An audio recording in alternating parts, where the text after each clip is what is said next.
Japanese Foreign Ministry Europe Department Director Hideki Wayama said, Russia occupied the southern part of the Kuril Islands, which contradicts the international law, as well as the invasion of Ukraine. The Japanese authorities have been refraining from the term occupation in the recent years, instead preferring to say that these islands are covered by the Japanese sovereignty. He said, the northern territories are occupied by Russia, and we believe that this contradicts the international law, as well as the ongoing attack of the Russian army on Ukraine.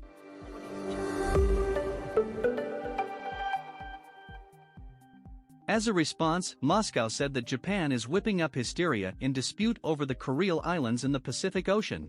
Russian Foreign Ministry spokeswoman Maria Zakharova said, to me, it seems that the Japanese leadership allocates all of its time that could be spent on building normal, fully fledged economic, financial, and cultural ties with our country to fixate on this issue.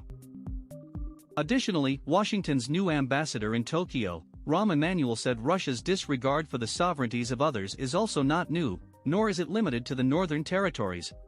Russian President Vladimir Putin had said Moscow will be offering tax breaks to stimulate business on a disputed Pacific island chain and make them available to foreign investors including from Japan.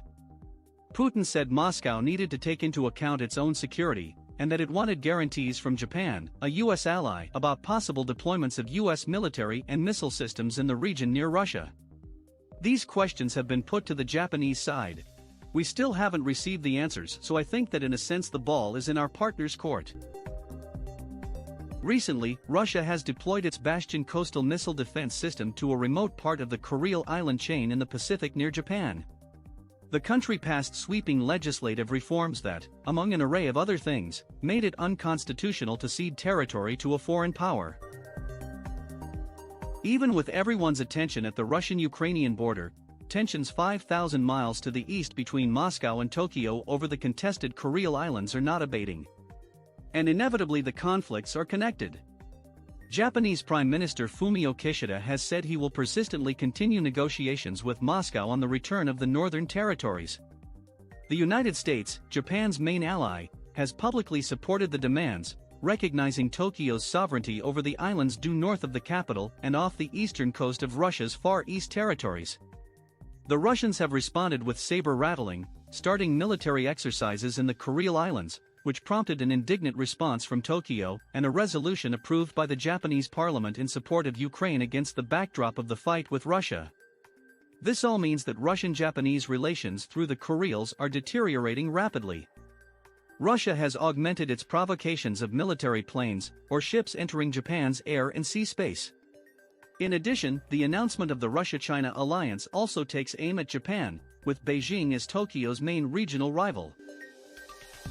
On February 16, Kishida spoke to his Ukrainian counterpart, President Volodymyr Zelensky, over the phone to offer support for Ukraine's territorial integrity. The following day, after a 20-minute phone conversation with Putin, Kishida stopped short of confirming whether Japan would join the US-led sanctions. He appealed for a diplomatic solution, saying, rather than changing the status quo by force, Russia should pursue a solution through negotiations that is acceptable to the international community. The Kurils have never been peaceful. Hundreds of years ago, the indigenous people of the islands, the Ainu, fought fiercely against both the Russians and the Japanese. As a result of imperial feuding and agreements between Moscow and Tokyo, the territories became part of Japan, until they were seized by the Soviet Army at the end of World War II. Tokyo subsequently refused to sign a peace treaty with the Soviets, and to this day disputes Moscow's claim of sovereignty over the four southern Kuril Islands closest to Japan: Iturup, Kinishir, Shikotan, and the Habamai Island chain. The Russians consider the islands part of Sakhalin Oblast, the Japanese consider them part of Hokkaido Prefecture. Moscow offered Tokyo a compromise solution, to give Japan two islands, Shikotan and Habamai, under the condition of a peace treaty. But the Japanese refused because they insist on getting back four territories.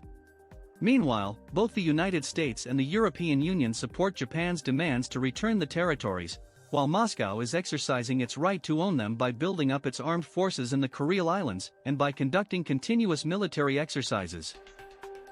In 2021, the Russians fired missiles from the islands at conditional targets in the Pacific Ocean. In the summer of that year, some 10,000 military personnel, including the Navy and Air Force, conducted training in the waters of the Sea of Japan. Meanwhile, T-72B3 tanks have also appeared in the Kuril Islands. Over the past 2 months, as tensions rose in Ukraine, new missile firings were launched on Kunashir Island east of Hokkaido near La Perouse Strait, provoking considerable Japanese irritation. Hirokazu Matsuno, Secretary-General of the Cabinet of Ministers, said, "Further Russian militarization of the islands is unacceptable." On February 12, an American submarine monitored Russian exercises in the Kuril Islands, and the U.S. military attaché in Moscow summoned the Russian Defense Ministry over the incident. Though small, the islands are strategic. They make it easier for Moscow to get its ships into the Pacific Ocean from the Sea of Okhotsk, especially in the winter.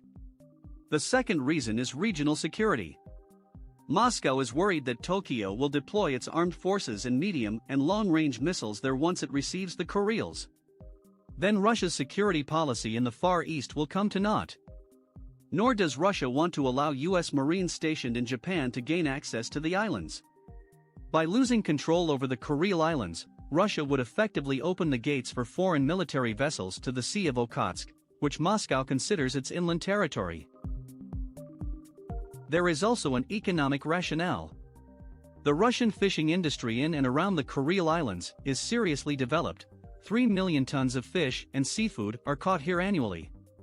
The waters of the Kuril Islands is considered one of the best places on the planet for fishing. Therefore, Moscow has opened an unusual economic zone on the islands. There are also valuable deposits of oil and gas, gold and silver and titanomagnetite ores in the shelf and on the islands themselves. On Iturup, there are almost the world's largest reserves of rhenium, a rare earth metal used in aerospace construction. Finally, there are the political stakes. According to Moscow, the return of the islands to Japan would be a manifestation of weakness and a decline in international prestige. It would also weaken Russia's position with regard to its takeover of Crimea. Additionally, the Russian constitution prohibits the alienation of the territory of the Russian state to other countries. On the Ukrainian-Japanese track, Kyiv has strategic and economic prospects to consider. First, Ukraine can link the return of Donbass and Crimea to the problem of Russia's giving Japan the disputed Kuril Islands. Ukraine has already received a positive signal from Tokyo. In case of further aggression by Moscow, Japan will impose tougher sanctions against Russia. It is important to keep in mind that Japan's main adversary is China, not Russia. Moscow has become Tokyo's obvious adversary, but a secondary one. Now Japan will not reclaim the Kurils by force. Tokyo's current sanctions against Russia are more decorative, rather than truly crushing.